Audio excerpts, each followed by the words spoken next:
We had a nice place to do our weathercast, and that kind of got me charged up. Coming up after our main weather, I will give you the full rundown. Everything for the first part of the show was going just fine. We had the rides, we had the games.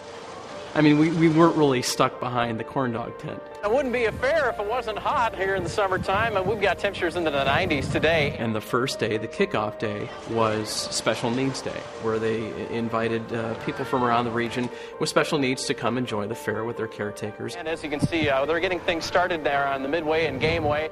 As I'm standing there, I was looking around, just gathering the sights and sounds of the fair, and one of those sounds became a scream. There were hundreds of people pointing up. We got breaking news here. And as I looked up to where they were pointing, there is a guy on top of the Ferris wheel who's about to fall out of the car. Well, it turns out that Caleb Hill, the man who was falling out of the Ferris wheel car, was a special needs person. We don't know why he left the car. Some people said Caleb was scared. His relatives said that he just didn't like sitting still.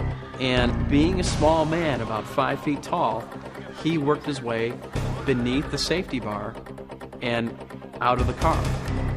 His caretaker was holding on to him with every ounce of strength that she could. He apparently had a lot of sunscreen on because they were going to be out doing the rides for a few hours that afternoon. And eventually, she lost her grip, and Caleb fell.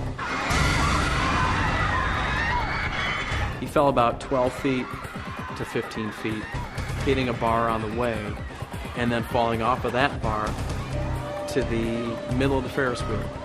Fortunately, by that time, because his caretaker held on so long and screamed so loud, there were a sea of carnival workers positioned underneath that Ferris wheel. What you're looking at is a man who has just fallen off of one of the two Ferris wheels. Some of them were on the ground, some of them were on the platform, and one or two guys were actually climbing up the frame. It looked like he was about to fall again, but the first guy up the Ferris wheel was in the right spot to grab hold of him, and he wasn't going to fall anymore. And from that point on, it became kind of like a fire line, where the first guy handed him off to the next guy.